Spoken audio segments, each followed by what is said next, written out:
एक बादशाह की 7 बेटियां थीं। एक दिन बादशाह बहुत खुश था। इसने अपनी 7 बेटियों को तलब किया और कहा, मैं तुमसे एक सवाल पूछना चाहता हूं, जिसका जवाब मुझे पसंद आया इसे मनचाहा इनाम दूंगा। तुम सब एक कतार में खड़ी हो जाओ और बारी बारी बताओ कि तुम किसका दिया खाती हो और किसका दिया पहनती हो। 6 बेटियों ने एक जबान होकर कहा, अब्बा हुजूर, हम अब का दिया खाते हैं और आप ही का अता करदा पहनते हैं।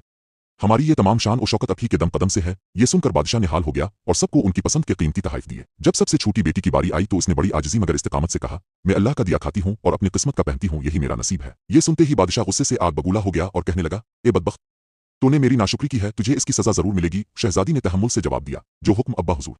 बादशाह ने सिपाहियों को हुक्म दिया कि इसे तपते हुए जंगल में छोड़ आओ, मैं भी देखूं कि ये मेरे बगैर कैसे अल्लाह का दिया खाती और अपने नसीब का पहनती है। शहजादी से तमाम जेवरात और शाही लिबास वापस ले लिए गए और इसे खस्ता हाल कपड़ों में किसी साज और सामान के बगैर जंगल में तन्हा छोड़ दिया गया। शहजादी इस हाल में भी पुरसुकून थी और इसे अल्लाह की जात पर कामिल यकीन था कि जो रिस्क इसके नसीब में लिखा है वो इसे जरूर मिलेगा। सिपाही शहजादी को छोड़कर चले गए। शाम होने को थी। शहजादी ने सोचा कि रात होने से पहले कुछ लकड़ियां जमा कर लेनी चाहिए ताकि आग जलाकर जंगली जानवरों से महफूज रहा जा सके। लकड़ियों की तलाश में इसकी नजर एक दूर उफ्तादा झोंपड़ी पर पड़ी, जिसके बाहर एक बिक्री बंधी थी और अंदर से किसी के खांसने की आवाज आ रही थी। शहजादी हैरान हुई कि इस वीराने में कौन हो सकता है। अंदर जाकर देखा तो एक ज़ईफ अलउमर शख्स चारपाई पर लेटा पानी पानी पुकार रहा था। शहजादी ने फौरन घड़े से पानी निकाला और बूढ़े को पिलाया। फिर झोंपड़ी की सफाई सुथराई की बूढ़े ने पूछा, बेटी, तुम कौन हो और इस घने जंगल में अकेली क्या कर रही हो। शहजादी ने अपनी तमाम बिपता सुनाई।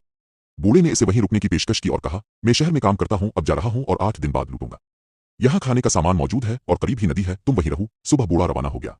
शहजादी ने सफाई के बाद बिक्री का दूध निकाला, आधा अपने लिए रखा और आधा एक बर्तन में डालकर झोंपड़ी के बाहर एक कोने में रख दिया कि शायद कोई भूखा प्यासा जानवर पी ले। अगली सुबह जब शहजादी उठी तो देखा कि दूध का बर्तन खाली था और वहां एक निहायत नायाब और कीमती लाल याकूत पड़ा था। जमीन पर सांप के निशानात देखकर शहजादी समझ गई कि इसने बचपन में सुना था कि जब कोई नायाब सांप खुश होता है तो बेशकीमत लाल उगलता है। इसने वो लाल उठाकर संभाल लिया। 7 दिन तक यही सिलसिला जारी रहा और शहजादी के पास 7 कीमती लाल जमा हो गए। जब बूढ़ा वापस आया तो शहजादी ने इसे सारा किस्सा सुनाया और 3 लाल इसे देकर कहा, शहर जाकर उन्हें बेच दें और अपने साथ माहिर मेमार और मजदूर लेकर आएं ताकि यहाँ एक महल तामीर किया जा सके। बाकी 4 लाल शहजादी ने माला बनाकर गिले में पहन लिए। कुछ ही महीनों में जंगल के बीचों बीच एक आलिशान महल तैयार हो गया जहाँ शहजादी और वो बूढ़ा रहने लगे। शहजादी ने वहां लकड़ी की बड़ी फैक्ट्री लगाई जिससे सैकड़ों गरीबों का चूल्हा जलने लगा। देखते ही देखते वो जंगल एक शहर में बदल गया और हर तरफ शहजादी की सखावत के चर्चे होने लगे। जब यह खबर बादशाह तक पहुंची तो वो इश्तियाक में वहां आने को तैयार हो गया। शहजादी ने पैगाम भेजा कि वो बादशाह सलामत का इस्तकबाल इसी सूरत में करेगी अगर वो अपनी तमाम बेटियों के हमरा तशरीफ लाए। बादशाह अपनी बेटियों के साथ वहां पहुंचा। शहजादी ने निकाब ओढ़कर उनका इस्तकबाल किया और उनके लिए 7 रंग के लजीज खाने पेश किए। हर खाने के साथ शहजादी ने इसी रंग का लिबास और जेवर जेब तन किया। महल की शान और शौकत देखकर बादशाह दंग रह गया। आखिरकार उसने कहा, ए नेकबख्त खातून, तुम मेरी बेटियों जैसी हो, तुमने हमें इतनी इज्जत दी मगर यह पर्दा क्यों। शहजादी ने मुस्कुरा कर कहा, ठीक है बादशाह सलामत, मैं अभी हाजिर होती हूँ। थोड़ी देर बाद सब ने देखा कि एक लड़की खस्ता हाल कपड़ों में उनकी तरफ आ रही है। बादशाह ने गौर से देखा तो हैरान रह गया कि यह तो वही छोटी बेटी है जिसे वो जंगल में मरने के लिए छोड़ गया था।